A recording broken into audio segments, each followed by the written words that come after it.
Bonjour. L'actualité internationale de cette semaine est essentiellement consacrée à ce qui se passe en Afrique, notamment au Burundi, où il y a eu des élections législatives. Dans l'actualité internationale de cette semaine, nous passerons en revue certains événements sur tous les continents. À partir de l'Afrique, où au Burundi, on attend la publication des résultats des élections tenues le 29 juin dernier. Environ 3,8 millions d'électeurs sont allés aux urnes pour voter le Parlement malgré les boycottages de l'opposition.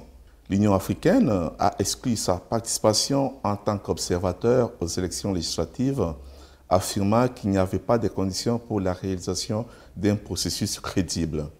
En Tunisie, le gouvernement a annoncé le renforcement de la sécurité dans les zones touristiques.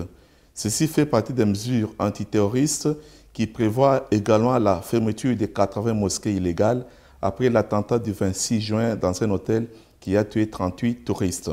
Je vous rappelle que c'est le deuxième attentat en moins de 3 mois dans ce pays.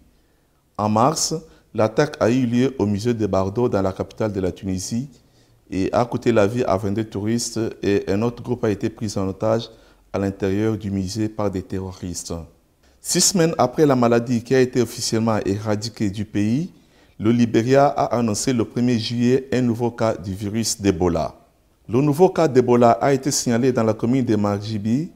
Le patient est décédé et des tests ont confirmé la maladie avant la mort, a déclaré le ministre adjoint de la Santé, Tolbert Nienswa.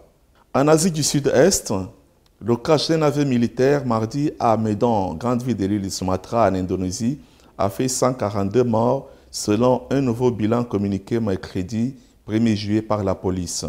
En Amérique latine, le Royaume-Uni et Cuba ont annoncé le 1er juillet un accord pour formaliser la reprise des relations diplomatiques et l'ouverture des ambassades dans les capitales respectives.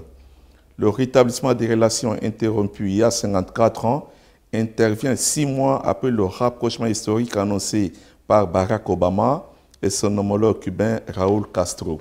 Pour la pleine normalisation des relations, la Havane exige la levée de l'embargo économique sur l'île imposé par Washington en 1962. La crise économique en Grèce reste au cœur des préoccupations. Le gouvernement n'a pas réussi à payer jusqu'à 30 juin la dette de 1,6 million d'euros au Fonds monétaire international. Le gouvernement d'Athènes a appelé à un nouveau plan d'aide et a présenté un ensemble de nouvelles propositions au moment où la préparation d'un référendum pour rester ou non à l'Union européenne est en cours. Nous vous remercions d'avoir suivi nos émissions et à la prochaine occasion. Au revoir.